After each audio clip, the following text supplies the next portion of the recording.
Hello eight class, welcome to YouTube channel. बेटा आप सब कैसे हैं? आई होप आप अपने घरों में सेफ़ होंगे।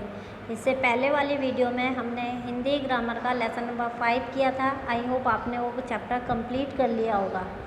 तो आज हम लेसन नंबर 6 पढ़ेंगे जिसका नाम है उपसर्ग। तो सबसे पहले उपसर्ग के बारे में तो आप क्लास 3rd 4th से ही पढ़ते आ रहे हैं कि उपसर्ग शब्दों के आगे जोड़े जाते हैं। तो आज हम फिर से इस वीडियो में उपसर्ग के बारे में डिस्कस करेंगे। क्या कभी आपने सोचा है कि शब्द कैसे बनते हैं? यूँ तो हर भाषा में शब्दों की संख्या असीमित होती है, फिर भी नई नई संकल्पनाओं विचारों के लिए भाषा में नए नए शब्द बनते रहते हैं। भारत सरकार की एक संस्था है तकनीकी शब्दावली आयोग। इस संस्था का काम ही है अलग अलग विषयों के नए नए शब्दों की रचना करना। अब आप देखते हैं कि पहले एक चीज़ का एक ही नाम होता था, पर अब एक एक चीज़ के कई कई नाम होते हैं जिनको किसी भाषा में किसी और चीज़ के नाम से जाना जाता है और हिंदी भाषा में किसी और चीज़ के नाम से जाना जाता है। तो ये संस्था का क्या काम होता है कि नए नए शब्दों की खोज करना। भाषा में एक शब्द से दूसरा शब्द बनाए जाने की यह प्रक्रिया ही शब्द रचना या शब्द निर्माण की प्रक्रिया कहलाती है। नए शब्द बनाने के लिए जो इकाइयाँ शब्द से शुरू में जोड़ी जाती हैं उन्हें हम उपसर्ग कहते हैं तथा अंत में जुड़ने वाली इकाइयों को हम प्रत्यय, यानी शब्द के आरंभ में जो शब्द जुड़ता है उसका अर्थ बदल जाता है वो होते हैं उपसर्ग, और प्रत्यय हमेशा शब्द के लास्ट में जुड़ते हैं। इसके अलावा कभी कभी दो स्वतंत्र शब्दों को जोड़कर भी नए शब्द बनाए जाते हैं, जैसे स्नान तथा गृह। अब स्नान मतलब नहाना और गृह मतलब होता है घर। पर अगर हम दोनों को आपस में जोड़ देते हैं तो इन दोनों को मिलाकर या दोनों शब्दों का समास कर हम एक नए शब्द का निर्माण कर सकते हैं। उससे क्या बनेगा? स्नान गृह, यानी कि नहाने का घर, जिसे हम हिंदी में बाथरूम कहते हैं। तो इसी तरीके से हर भाषा में शब्द की रचना 3 प्रकार से होती है। एक तो उपसर्ग के द्वारा, दूसरा प्रत्यय के द्वारा और तीसरा समास के द्वारा। तो हम जानेंगे उपसर्ग के बारे में। उपसर्ग शब्दों के लघुत्तम अर्थवान अंश हैं जो शब्दों के आरंभ में लगकर नए नए शब्दों की रचना करते हैं। लघुत्तम मतलब कि सबसे छोटी इकाई होती है। शब्दों की तरह ये भी विभिन्न ध्वनियों के मेल से बनते हैं और अर्थवान भी होते हैं। अर्थवान मतलब कि उनका एक नया अर्थ निकलता है, पर इनका प्रयोग शब्दों की तरह स्वतंत्र रूप से नहीं किया जा सकता। तो या तो ये भी कह सकते हैं कि शब्दों के वे अर्थवान लघुत्तम अंश जो शब्दों के शुरू में लगकर नए नए शब्दों की रचना करते हैं वे उपसर्ग कहलाते हैं। जैसे यहाँ पर कुछ उदाहरण भी दे रखे हैं। जैसे मेरे पास उपसर्ग हैं वी, उप या वे। अब मूल शब्द है मैंने जैसे शेष, मंत्री, रहम। अब मैं इन दोनों को जोड़कर बनाती हूँ तो देखिए विशेष, शेष होता है कुछ बचा हुआ और विशेष हो जाता है कोई महत्वपूर्ण। तो इसके अर्थ में बदलाव आ गया उपसर्ग के लगने से। मंत्री, मंत्री तो आप सभी जानते हैं, उपमंत्री यानी उससे बड़ा। रहम, रहम होता है किसी पे दया करना, और बेरहम जो कोई किसी पे दया नहीं करता। तो उपसर्ग लगने के बाद ये बदलाव आता है कि कुछ चीज़ें जो हैं बड़े हो जाती हैं और कुछ छोटी, इनका अर्थ बिल्कुल अलग हो जाता है। अब हम जानेंगे उपसर्ग के भेद और प्रभेद। तो उपसर्ग के भेद जो है तत्सम, तद्भव तथा आगत या विदेशी 3 भेद किए जाते हैं। इसी तरह उपसर्ग को भी स्रोत के आधार पर निम्नलिखित भेद किए जाते हैं। पहला, तत्सम उपसर्ग। हिंदी में अनेक उपसर्ग अपने मूल शब्दों के साथ संस्कृत में आए हैं। मतलब हिंदी के जितने भी मोस्टली शब्द जो हैं वो संस्कृत भाषा से आए हुए हैं, और हिंदी के तत्सम शब्दों के आरंभ में संस्कृति की भांति प्रयुक्त होते हैं। इन उपसर्गों को हम तत्सम उपसर्ग कहते हैं। अब जैसे यहाँ पर कुछ उदाहरण दे रखे हैं। जैसे उपसर्ग थे हमारे अति, अनु, अभि, आ, उत, उप, निर, नि, परि या प्र। और अर्थ होते हैं जैसे अति का मतलब अधिक, तो हमने उदाहरण में बनाया जैसे अतिरिक्त, अति जोड़ के रिक्त के साथ हमने क्या जोड़ा, अति, यानी अतिरिक्त यानी इसके अलावा, और रिक्त होता है खाली। अत्यंत, अत्यधिक, अत्याचार, अतिशय या अति उत्तम। अनु का मतलब होता है पीछे या समान बाद में आने वाला, जैसे अनुकूल, अनुज, अनुवाद, अनुराग, अनुभूति, अनुशासन, अनुसार या अनुकरण, अनुमान या अनुचर।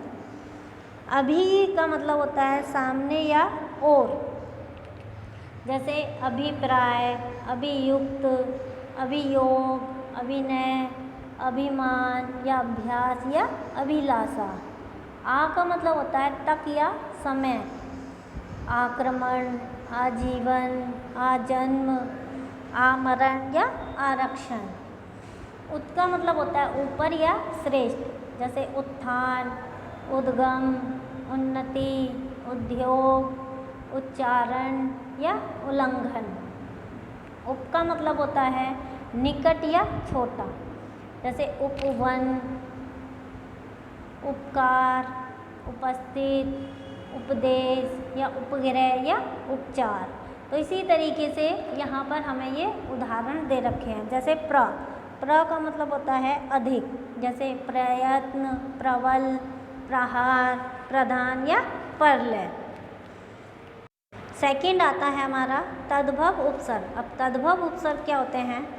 तद्भव उपसर्ग मूलतः तत्सम उपसर्गों या संस्कृत के उपसर्गों से ही विकसित हुए हैं। इन्हीं को हिंदी उपसर्ग भी कहा जाते हैं। जैसे यहाँ पर उपसर्ग आपको बताए गए हैं अ या अन, ओ, नी, पर, स, अध, कु और चौ। अब जैसे इनका अर्थ भी आपको दिया हुआ है। अब इनसे हमने कुछ उदाहरण बनाए हैं, जैसे अनपढ़, अनजान, अनहोनी, अछूत या अथाह। औ से औगुण या औघट या औसार। नी से जैसे निहत्था, निकम्मा, निपुता या निगोड़ा। पर से बना है परदादा, परनाना, पर पोता, यानी इनसे मतलब पोता होता है, अगर पर लग गया तो उससे भी बड़ा। स से जैसे सपूत, सगुन या सज्जन। अध से होता है अधजला, अधमरा या अधपका। कु से कुचाल, कुढंगा या कुदीन। और चौ से चौपाई, चौराहा या चौकन्ना। थर्ड आता है हमारा आगत विदेशी उपसर्ग। आगत या विदेशी उपसर्ग। जो उपसर्ग विदेशी भाषाओं से हिंदी में आए हैं उन्हें हम आगत या विदेशी शब्द, विदेशी उपसर्ग कहते हैं। इसके भी कुछ उदाहरण हमें दिए गए हैं, जैसे ब, बा और इनके अर्थ होते हैं के साथ। अब हमने इसका उदाहरण बनाया जैसे बगैर, बदौलत या बखूबी। बा के साथ में जैसे बाअदब, बाकायदा, बावजूद या बाइज्जत। बे से बेशर्म, बेलगाम, बेअदब, बेरहम, बेईमान, बेतुका या बेइज्जत। और कम से होता है कमज़ोर, कम अक्ल, कम उम्र या कम वक्त। दर से होता है दर, असल या दरमियान या दरकार। हर से होता है हर वक्त, हर तरफ या हर रोज़। गैर से होता है गैर हाजिर, गैर कानूनी या गैर जिम्मेदार या गैर सरकारी।